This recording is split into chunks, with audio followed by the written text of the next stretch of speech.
პროევროპული აქციების მონაწილე ნარკოდანაშაულში ბრალდებული გიორგი ახობაძის განაჩენი 25 ივლისს გამოცხადდება. ახობაძის, რომელსაც დიდი რაოდენობით ნარკოტიკის შეძენა შენახვა ედავებიან 8-დან 20 წლამდიან უვადო პატიმრობა ემუქრება. დღევანდელ პროცესზე ადვოკატებმა ლაშა ცუცქირიძემ და მარიამ მაცღარაშვილმა დასკვნითი სიტყვა წარმოთქვეს და მოპოვებული მტკიცებულებების შესახებ ისაუბრეს. დაცვის მხარის პოზიციით ახობაძეს ნარკოტიკები ჩაუდეს, ნივთიერების შესახებ მასალაზე კი ახობაძის ნერწყვი გადაიტანეს. თავად ახობაძე ამბობდა, რომ პოლიციამ ნერწყვი მისი პირის ღრუდან აიღო. ადვოკატების თქმით, დამოუკიდებელი ექსპერტიზის მეშვეობით დადასტურდა, რომ ბიოლოგიური მასალა მართლაც ნერწყვი იყო. ლაშა ცუცქირიძის თქმით, საქმეში ჩხრეკის ოქმი უკანონო და დაუშვებელია, რადგან მას მხოლოდ პოლიციელები ადასტურებენ და მათ სხვა არანაირი ხერხი არ გამოიყენეს, რომ ნეიტრალური მტკიცებულებები მოეპოვებინათ. ცუცქირიძის თქმით, თუ მოსამართლე მიიჩნევდა, რომ ჩხრეკის ოქმი უკანონო მტკიცებულება, ამით ყველაფერი დამთავრდებოდა. გიორგი ახობაძის საქმეში არ არსებობს ჩხრეკის ვიდეო კადრი და ნეიტრალური მოწმე. დასკვნით სიტყვაში მეორე ადვოკატმა მარიამ მაცღარაშვილმა ყურადღება გაამახვილა მოწმე ლევან ტაბიძის ნათქვამზე, რომ ჩხრეკაში მონაწილე სამივე პოლიციელს თან ტელეფონი ჰქონდა, თუმცა ხელი მოაწერეს დოკუმენტს, სადაც ეწერა, რომ პოლიციას გადასაღებად ტექნიკური საშუალებები არ ჰქონდა. მაცღარაშვილის თქმით, გიორგი ახობაძის საქმეში დაირღვა მისი უფლებები და სისხლის სამართლის ნორმები, რასაც მივყავართ დასკვნამდე, რომ ბრალდება უსაფუძვლოა და ახობაძე აუცილებლად უნდა გამართლდეს.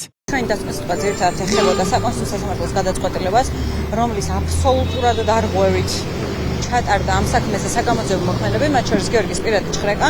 ჩვენი სიტყვა, რა თქმა უნდა, ეხებოდა იმას, რომ მოწმეებს ჰქონდათ იმის შესაძლებლობა, პოლიციელებს ჰქონდათ იმის შესაძლებლობა, რომ მოეპოვებინათ ნეიტრალური მტკიცებულება, რომ პოლიციელები, რომლებიც ამ სასამართლოს ხდომაზე დაიკითხნენ, აშკარა იყო, რომ ცრუობდნენ, ის ეწინააღმდეგებოდა როგორც გიორგის ჩვენებას, ლევან ბერძის ჩვენებას, ნინო ზოზიაშვილის ჩვენებას, გულისხმობ დაცვის მხარის მოწმეებს, ეს ყველა ადამიანი დაცვის მხარის მოწმე და რა თქმა უნდა მიუთითებდა ამ პოლიციელების ჩვენება ზუსტად იმაზე, რომ მათ ჰქონდათ გარკვეული ინტერესი, რომ არ გადაეღოთ ვიდეო აღნიშნულ საქმეში, რადგან ვიდეოს გადაღების პირობებში ვერ შეძლებდნენ, რომ გიორგის დნმ-ის კვალი გადაეტანოთ ხელოვნურად ნარკოტიკული საშუალების შესახებ მასალაზე. ძირითადად ჩვენი არგუმენტაცია იყო ამაზე, ასევე მიუთითებდით თავად ბრალდების მხარის მიერ წარმოდგენილი მოწმეების ჩვენებების უზუსტობებს და იმ სიცრუეებს, რაც მათ გააჟღერეს.